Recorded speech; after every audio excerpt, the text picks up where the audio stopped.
Jim Winston here, and we are going to have a mixed grill tonight. And this is something that I do several times during the calendar year. And the reason why I love it is because you have so many different things you can put onto the grill, which you not only can enjoy that night, but succeeding nights as well. So here's what we're doing tonight. We have some chicken wings, which I have done with hot paprika. Over here, it's going to be scallops, which I have marinated in lime juice, a little bit of olive oil, and some red pepper flakes. And then you can see some pieces of bacon in between. And then a selection of sausages. We have Weisswurst, Kranerwurst, Bockwurst, and Bauernwurst. I think that's right. Then over on this section, we have some wonderful rib lamb chops. Sandy loves rib lamb chops. A breast, a chicken breast, which I will then use during the week with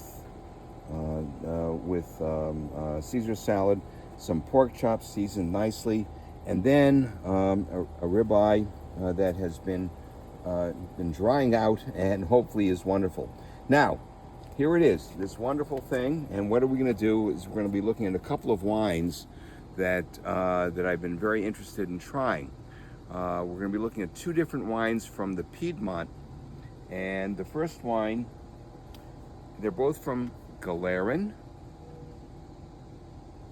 Cascina Galarin, and we're going to be looking at a Barbera d'Asti. And Barbera is one of my favorite go-to reds for comfort food, for the types of things that are displayed here. Tiny production levels in this particular producer.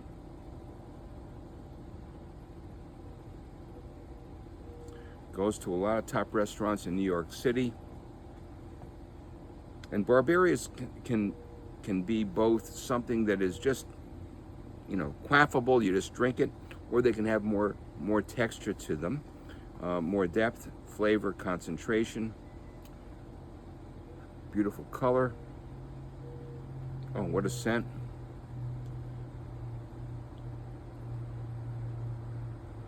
Oh, boy, oh boy.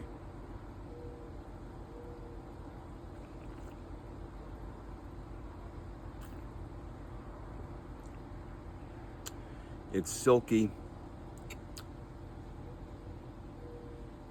very clean finish,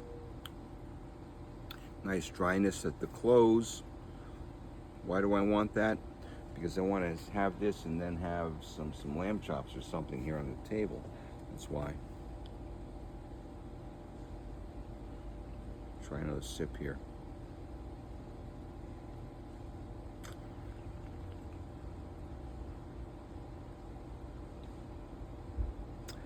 That is a gorgeous, gorgeous Barbera.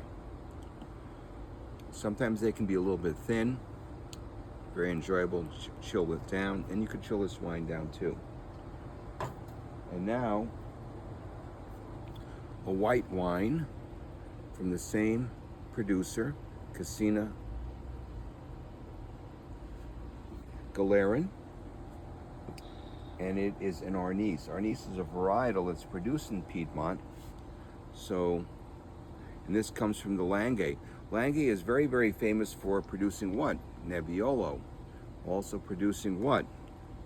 Barolo and Barbaresco. So sometimes what happens, oh, that's nice. So you'll have a wine or a house that's producing amazing Barolo and Barbaresco. What white wine do they produce on vineyards that are adjacent to the slopes that are producing Barolo and Barbaresco? Arneis. It's one of the two wonderful white varietals that we see in Piedmont, the other being Cortese, which makes Gavi. But Arneis is amazing. And here it is. I have these scallops. They're going to be here on the... well, you get the idea.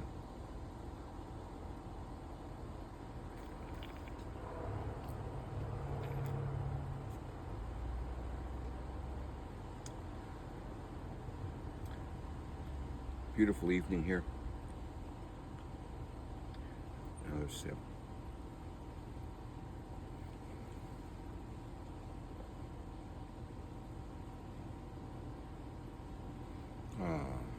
So if you're thinking about white wine, and if you're thinking about, well, you can have the big style, it could be Chardonnay, it can be Burgundy, of course, which is Chardonnay, or wines that have that type of profile. Or you can think about something else.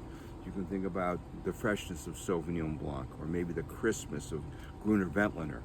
Wonderful, wonderful expressions of white varietals that produce the wines that we enjoy. On the other hand, now you have something like this, and it has that mineral drive as well.